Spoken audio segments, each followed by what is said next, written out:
അതെ, ആരാകുമെന്നുള്ളതാണ് ചോദ്യം. കോൺഗ്രസിലെ മുഖ്യമന്ത്രിയെ തീരുമാനിക്കാനുള്ള നിർണായക നിയമസഭാ കക്ഷിയോഗം നാളെ തിരുവനന്തപുരത്ത് ചേരും. അന്തിമ തീരുമാനം രാഹുൽ ഗാന്ധിക്ക് വിടാനാണ് ഡൽഹിയിലെ ഉന്നത യോഗത്തിലെ ധാരണ.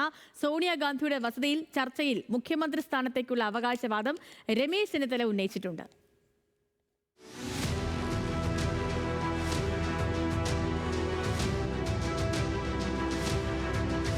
കോൺഗ്രസിലെ മുഖ്യമന്ത്രി പോരിൽ രമേശ് ചെന്നിത്തല നടത്തിയത് നേരിട്ട് കളത്തിലിറങ്ങിയുള്ള കരുനീക്കങ്ങൾ. ഡൽഹിയിലെ സോണിയാഗാന്ധിയുടെ വസതിയിൽ രാഹുൽ ഗാന്ധിയുടെ അധ്യക്ഷതയിൽ ചേർന്ന യോഗത്തിൽ ചെന്നിത്തല തന്നെ അവകാശവാദം ഉന്നയിച്ചു. മല്ലികാർജ്ജുൻ ഖാർഗെ നേരിൽ കണ്ടും ചെന്നിത്തല മുഖ്യമന്ത്രി മോഹം അറിയിച്ചു. എന്നാൽ MLA-മാരുടെ മനസ്സറിഞ്ഞ് നിരീക്ഷകർ വരട്ടെന്ന നിലപാടാണ് രാഹുൽ ഗാന്ധി സ്വീകരിച്ചത്. മുഖ്യമന്ത്രിയെ തീരുമാനിക്കാൻ രാഹുൽ ഗാന്ധി ചുമതലപ്പെടുത്തിയാണ് യോഗം പിരിഞ്ഞത്. പ്രതിനിധികൾ വന്ന് എല്ലാവരോടും സംസാരിച്ച ശേഷം അവർ റിപ്പോർട്ട് കൊടുക്കുന്നത്. അതിനുശേഷമാണ് കോൺഗ്രസ് പ്രസിഡന്റും രാഹുൽജിയും സോണിയാജി ഉൾപ്പെടെയുള്ളവർക്ക് തീരുമാനം. കോൺഗ്രസ് സംഘടനാ രംഗത്തെ അതികായനായ KC വേണുഗോപാലിനെതിരായ യുദ്ധത്തിൽ സർവ്വായുധങ്ങളും പുറത്തെടുക്കുകയാണ് VD സതീശൻ. 63 കോൺഗ്രസ് MLA-മാരിൽ 46 പേരുടെ പിന്തുണ ഉറപ്പാക്കിയ KCക്കെതിരെ നിർണായക ആവശ്യവുമായി രംഗത്തെത്തിയിരിക്കുകയാണ് VD പക്ഷം. AICC നിരീക്ഷകരായ അജയ് മാക്കനും മുകുൾ വാസനിക്കും രഹസ്യമായി MLA-മാരെ കാണണം. ചർച്ചകളിൽ നിന്ന് ദീപാദാസ് മുൻഷി മാറ്റി നിർത്തണമെന്നും VD ആവശ്യപ്പെടുന്നു. രഹസ്യ സ്വഭാവം ഉറപ്പാക്കാൻ കഴിഞ്ഞാൽ 35 MLA-മാർ തന്നെ പിന്തുണയ്ക്കുമെന്ന് VD കണക്കാക്കുന്നു. നിരീക്ഷകർക്ക് മുൻപിൽ ചാഞ്ചല്യമില്ലാതെ തനിക്കൊപ്പം നിൽക്കണമെന്ന സന്ദേശം MLA-മാർക്ക് കേസ് നൽകിയിട്ടുണ്ട്. കടുത്ത VD വിരുദ്ധയായ ദീപ്തി മേരി വർഗീസ് MLA-മാർ പരസ്യമായി അഭിപ്രായം പറയണമെന്നാവശ്യപ്പെട്ടു.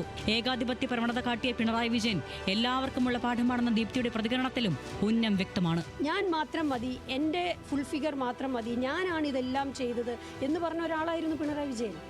എന്താ ഈ വലിയ പതനമല്ല, അത് എല്ലാവർക്കും ഒരു പാഠമാണ്. ആലപ്പുഴയിൽ വിജയിച്ച AD തോമസിനെ പോലെ നിയുക്ത ചടയമംഗലം MLA MM നസീറും KCക്ക് വേണ്ടി പരസ്യമായ രംഗത്തെത്തി. ഏറ്റവും യോഗ്യൻ KC എന്നാണ് നസീറിന്റെ പരസ്യ പ്രതികരണം. എനിക്ക് വ്യക്തിപരമായിട്ട് KC വരണം എന്ന് തന്നെയാണ് ആഗ്രഹം. അതിൽ ഉറച്ച നിലപാട് തന്നെയാണ്. കാരണം അദ്ദേഹം ഇതിനോട് ഞാൻ ആവശ്യപ്പെട്ടിട്ടില്ല, അദ്ദേഹത്തിന് വരണം എന്നാണ് എൻ്റെ ആഗ്രഹം. ഇതിനിടെ ആലുവയിലെ VDയുടെ വീട്ടിലെത്തി ചെന്നിത്തല ഗ്രൂപ്പിലെ TJ വിനോദും A ഗ്രൂപ്പിലെ ദീപക് ജോയും ചർച്ച നടത്തി. MLA-മാരായി തെരഞ്ഞെടുക്കപ്പെട്ടതിന് ശേഷമുള്ള സ്വാഭാവിക സന്ദർശനം മാത്രമെന്നായിരുന്നു ഇവരുടെ പ്രതികരണം.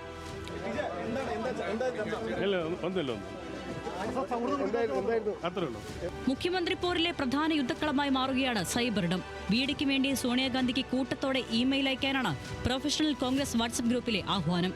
MP-മാരെ മുഖ്യമന്ത്രി പദത്തിലേക്ക് പരിഗണിക്കരുതെന്ന ആവശ്യമുന്നയിക്കുന്നതിനുള്ള ഡ്രാഫ്റ്റ് കോപ്പിയും ഗ്രൂപ്പിൽ നൽകിയിട്ടുണ്ട്.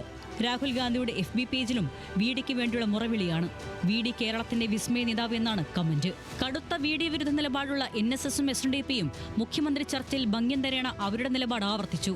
സതീശനോടുള്ള വിയോജിപ്പ് പിൻവലിക്കേണ്ട സാഹചര്യമില്ലെന്ന് NSS general secretary G Sukumaran Nair പറഞ്ഞു. സമദൂര നിലപാട് തന്നെയായിരുന്നു അവിടെയും എല്ലായിടത്തും. അപ്പോൾ ആ സാഹചര്യത്തിൽ പക്ഷേ അതേ സമയത്ത് അദ്ദേഹത്തിൻ്റെ ചില നിലപാടുകളോട് ഞങ്ങൾക്ക് ഉള്ള ഇഷ്ടമല്ല. ആ വിയോജിപ്പ് ഇപ്പോഴും ഉണ്ട്. തന്ത്രപൂർവ്വം VDയെയും KCയെയും RCയെയും പ്രശംസിച്ച വെള്ളാപ്പള്ളി നടേശൻ വാനോളം പുകഴ്ത്തിയത് KCയെ തന്നെയാണ്. MLA-മാരിൽ മഹാഭൂരിപക്ഷവും MP-മാരിൽ മഹാഭൂരിപക്ഷവും വേണുഗോപാലിന്റെ കൂടെയാണ്. അദ്ദേഹത്തിന്റെ നേതൃത്വത്തെയും ഇത്തവണ തെരഞ്ഞെടുപ്പിന്റെ വിജയത്തിന്റെ ശില്പി അദ്ദേഹം തന്നെയാണ്. എന്നാൽ KCയെ മുഖ്യമന്ത്രിയെ പരിഗണിക്കുന്നതിൽ എതിർപ്പുമായി ഓർത്തഡോക്സ് സഭ രംഗത്തെത്തി. ഇപ്പോൾ MP-യായ ഒരാളെയാണ് പരിഗണിക്കുന്നത്. കോൺഗ്രസിനെ വിജയിപ്പിച്ച ജനത്തെ പരാജയപ്പെടുത്തരുതെന്ന് ഡോക്ടർ യുഹാനോൻ മാർ ദിയസ്കോറസ് ഓർമ്മിപ്പിച്ചു. ആലിപ്പഴം പഴുക്കുമ്പം കാക്കയ്ക്ക് വായ്പുണ്ണ് എന്ന് പറയുന്ന ഒരു പഴഞ്ചൊല്ലുണ്ട്. ഏകദേശം അതേ പ്രവണതയാണ് സമയത്ത് കാണുന്നത്. ഇങ്ങനെ ഓരോ വിഷയങ്ങളുണ്ടാക്കി ബുദ്ധിമുട്ടിക്കാനായിട്ട് പാടില്ല എന്നുള്ളത് ജയിച്ചവരും മനസ്സിലാക്കണം എന്നുള്ളത് ഒരു യാഥാർത്ഥ്യം. നാളെ നിയമസഭാ കക്ഷിയോഗം ചേരുന്നതിന് മുൻപ് 3 ഗ്രൂപ്പുകളും ശക്തി സംഭരിക്കുമ്പോൾ കോൺഗ്രസ് രാഷ്ട്രീയത്തിൽ നെഞ്ചെടുപ്പേറുകയാണ്. News desk, news Malayalam.